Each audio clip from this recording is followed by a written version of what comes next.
arkadaşlar, iyi akşamlar. Bugün size sizin şu ana kadar görmediğiniz bir bağlama işlemi göstereceğim. Bağlama ritüelidir daha doğrusu. Size lazım olan şeyler şeker ve sudur. Bir de kaşık. Ve bunu küçük de götürebilirsiniz. İlla böyle büyük. Ben sadece göstermek amaçlı. Bir kaşık şekeri alıyorsunuz ve suyun içine karıştırıyorsunuz. İyice erimesi lazım. Ve sonra taze kibrit kutusu, hiç kullanılmamış kibrit kutusu alıyorsunuz. Ve her defasında yaktıkça suyun içine atacaksınız. Ben şimdi anlatacağım. Hiç kullanılmamış bir kibriti alıyoruz ve başlıyoruz. 2-2 alıyorsunuz. Hem siz hem o. Görüyor musunuz? Ey Allah'ın kulu. İsmini söylüyorsunuz. Seni kendime bağlıyorum. Nasıl ki bu su tatlıdır, ben de senin gözünde tatlı oldum. Böyle de olsun, amin. Bir daha. İkinci defa da aynı şeyi. 2 kibrit alıyorsunuz. Ey Allah'ın kulu.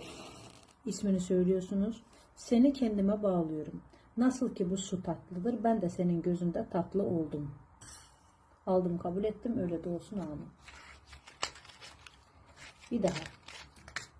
3 defa yapıyoruz. Ey Allah'ın kulu. İsmini söylüyorsun. Seni kendime bağlıyorum. Nasıl ki bu su tatlıdır, ben de senin gözünde tatlı oldum. Aldım, kabul ettim, öyle de olsun, amin. Hep aldım, kabul ettim, öyle de olsun, amin. Arkadaşlar, fark etmez 3 defa, 5 defa, 7 defa. Bakın 7'den o tarafa kalmasın. Ne kadar isterseniz yapabilirsiniz. Ve sonunda dikkatli dinleyin. Bu bardağı yatağınızın altına koymanız lazım. İşte öyle bir kap seçin ki, öyle bir şey seçin ki, bardak mı, tencere mi? Tencere olmaz da yani kase falan ince olsun ki bazı yatakların altı çok yüksek olmuyor. Anladınız siz beni. Onu düşünerek yapın.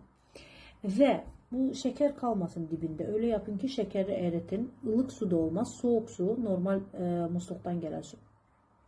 24 saat yatağın altında kalması lazım. Fark etmez. Gece mi yaptınız? Sabah mı yaptınız? 24 saat sonra götürüyorsunuz bu suyu. Döküyorsunuz. Lavaboya. Mutfakta da, tuvalete olmaz. Lavaboya döküyorsunuz. 3 gün devam ediyor bu işlem. Bugün yaptınız, yarın yaptınız, öbürsü gün yaptınız.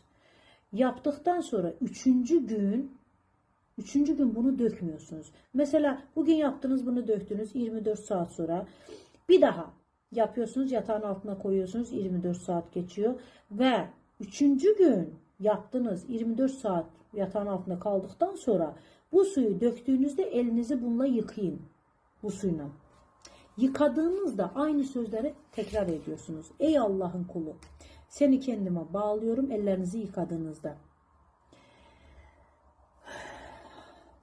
Nasıl ki bu su tatlıdır, ben de senin gözlerinde tatlı oldum. Olacağım değil, oldum. Aldım, kabul ettim, öyle de olsun, amin. Ellerinizi yıkayıp bu suyu dökebilirsiniz lavaboya. Bitti. Ondan karşılıklı aşk bekleyin. Alın, kabul edin.